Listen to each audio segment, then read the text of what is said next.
If the bureaus don't add a simple sentence to your credit report, they have to delete the disputed account. And today, I'm going to show you what that sentence is, why it works, and how to use it with your own accounts.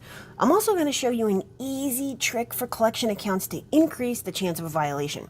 You're also going to get 4 different methods to use, so stay to the end of the video to see how to get the maximum results from this tactic and a breakdown of each of them. What's going on? My name's Kristen and welcome to another video. If this is your first time here and want to learn more about fixing your credit, increasing your scores, and getting results with a credit sweep, start now by subscribing and hitting the bell so you don't miss anything. Now, the first thing we're doing is checking out these 2 laws buried in hundreds of pages of mumbo jumbo that make this whole tactic work.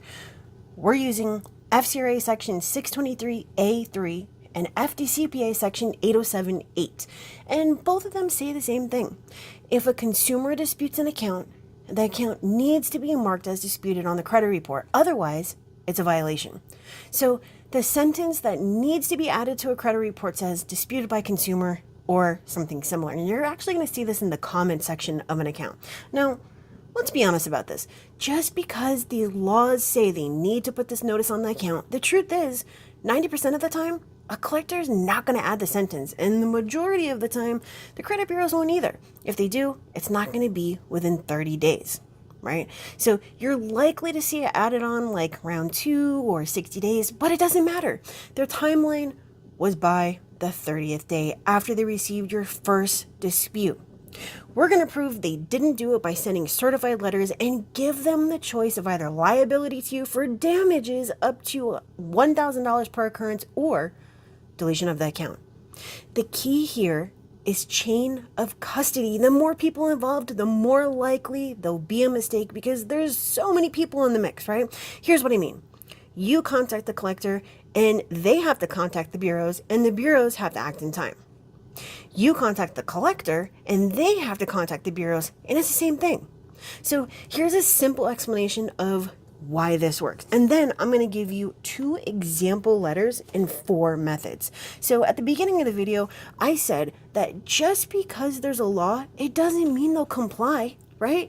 This goes for any FCRA or FDCPA law, and they're violated all the time. Because this isn't criminal law, it means we need to do something about the violation to get what we want. And in this situation, we're either going to give them the option of paying you or easily getting rid of you by deleting the account. Hit the like if you've ever heard someone use that sales gimmick to sign you up for credit repair services, because now you know the truth. They don't want to pay you. Remember, their job is to get rid of you as fast as possible and as cheaply as possible, which is why they verify without an investigation and ignore so many millions of consumers every single day. They don't want a press release that lets millions of other consumers know how easily you did this. All they have to do is get an employee to remove this from the database and you go away. The way this works is to use the validation of debt letters for collections and to send them certified. So you can see a copy of letter 1 on your screen right now. 30 days after the receipt of this, they need to mark the account as disputed or it's a violation. Your letter to the credit bureaus will be a factual dispute. And again, they have to mark the account as disputed within 30 days. In the event that you file in small claims, you win because you're not there to argue whether account is valid, belongs to you, has the correct balance, or anything else. It's only to prove that the required notice of dispute was not added within 30 days of the date they received your first dispute, and your certified mail receipt, first and second credit reports prove this. End of story.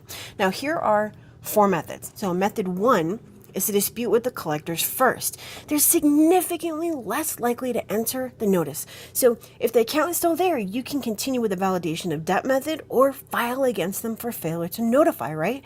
So method number 2 is if you have collections, you can first dispute with the collectors, and then on round 2, dispute with the bureaus in addition to the collectors.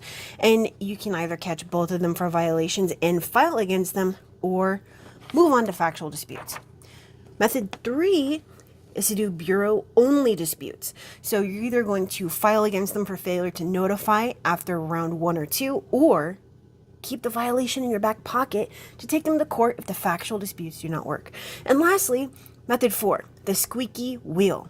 This is where you're doing collector and bureau disputes beginning on round 1, validation of debt and factual disputes, notice of intent to sue, plus CFPB, BBB, AG complaints, and lastly, file against both. So to recap, when you send a dispute, the account needs to be marked as disputed within 30 days, and you can easily remove an account in violation using the methods we just went over.